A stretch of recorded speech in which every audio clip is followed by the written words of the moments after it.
नमस्कार मित्रांनो, कसे आहात सगळे? मजेत आहे ना? आज रविवार, मस्त निवांत आराम करत असाल. करा आराम, पण नक्की आजचा व्हिडिओ बघा बरं का आणि ऐकाल. आजचा आपला नायक आहे सचिन तेंडुलकर, क्रिकेटचा देव. सचिन रमेश तेंडुलकर हे नाव घेताच प्रत्येक भारतीयाच्या मनात अभिमानाची लहर निर्माण होते. सचिन हा फक्त एक क्रिकेटपटू नाही, तर क्रिकेटचा देव मानला जातो. 24 एप्रिल 1973 रोजी मुंबईत सचिनचा जन्म झाला. त्यांचे वडील रमेश तेंडुलकर हे एक प्रसिद्ध साहित्यिक आणि कवी होते, तर आई रजनी तेंडुलकर गृहिणी होत्या. घरात लहानपणापासूनच चांगले संस्कार आणि शिस्त यांची जपणूक केली गेली. लहानपणापासूनच सचिनला क्रिकेटची ओढ होती.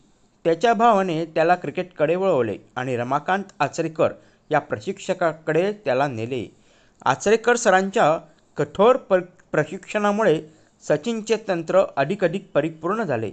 शाळेत असतानाच सचिनने अनेक विक्रम मोडले. शरद पवार, सुनील गावस्कर यांच्यासारख्या दिग्गजांनी त्याच्या खेळाची दखल घेतली. शाळेत असताना सचिनने विनोद कांबळीसोबत द्विशतकी 400 रनांची भागीदारी केली होती. त्या दोघांनी डबल सेंचुरी झाली होती. सचिनने केवळ 16व्या वर्षी पाकिस्तानविरुद्ध पहिला टेस्ट सामना खेळला. एवढ्या लहान वयात त्याने जगातील वेगवान गोलंदाजांचा सामना केला आणि भारतीयांना आशेचा किरण दाखवला. त्यानंतर सचिनने मागे वळून पाहिलेच नाही.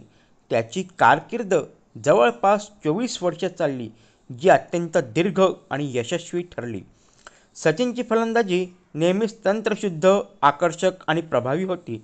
कव्हर ड्राईव्ह, स्ट्रेट ड्राईव्ह, फुल शॉट, प्रत्येक फटका पाहताना प्रेक्षकांना आनंद मिळायचा. सचिनच्या बॅटिंगला कला म्हटले जाते, कारण त्याचे प्रत्येक शॉट इतके सुंदर असायचे की डोळ्यांना सुखावह वाटायचे. क्रिकेटमधील विक्रमांच्या बाबतीत सचिन हे एकमेव नाव आहे.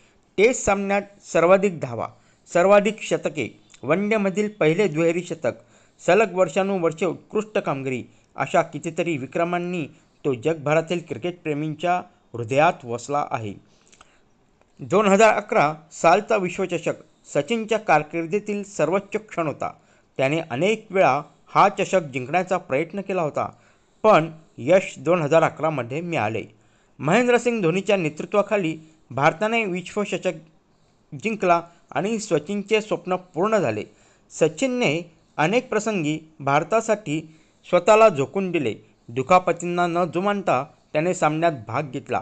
त्याचा संयम, मेहनत आणि खेळावरील प्रेम हे सर्वांसाठी आदर्श आहे. सचिनने भारतासाठी जे केले ते फक्त खेळापुरते मर्यादित नाही.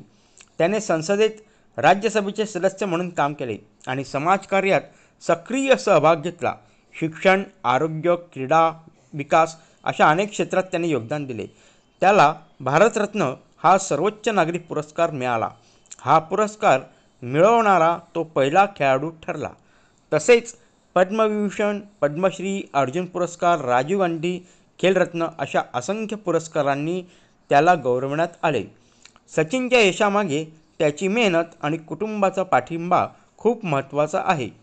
पत्नी अंजली, मुलगी सारा आणि मुलगा अर्जुन यांनी नेहमी त्याला साथ दिली. अर्जुन तेंडुलकर देखील आज क्रिकेट खेळतोय आणि वडिलांच्या पावलावर पाऊल ठेवतोय. सचिनने नाव घेतले की आजही प्रत्येकाला अभिमान वाटतो. त्याचे सामने पाहताना स्टेडियममध्ये सचिन सचिन असा नारा लागायचा. तो आवाज आजही प्रत्येकाच्या भारतीयाच्या मनात घुमतो. क्रिकेटमधून निवृत्त झाल्यानंतरही सचिनची लोकप्रियता कमी झालेली नाही. तो आजही तरुणांना प्रेरणा देतो. त्याच्या आत्मचरित्रात त्याने सांगितलेली मेहनत आणि संघर्षाची कहाणी वाचून प्रत्येकाला प्रेरणा मिळते. सचिनने भारतीय क्रिकेटला नवी दिशा दिली. त्याच्या खेळामुळे भारताने अनेक परदेशी मालिका जिंकल्या आणि भारतीय संघाला जागतिक दर्जा प्राप्त झाला. सचिन तेंडुलकर हा फक्त क्रिकेटपटू नाही, तर तो एक युग आहे. त्याचे नाव घेतले की प्रत्येक भारतीयाची छाती अभिमानाने फुगते.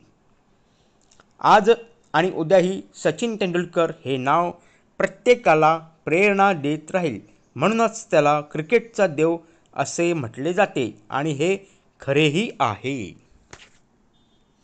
तर मित्रांनो, तुम्हाला हा व्हिडिओ कसा वाटला ते आवर्जून सांगा.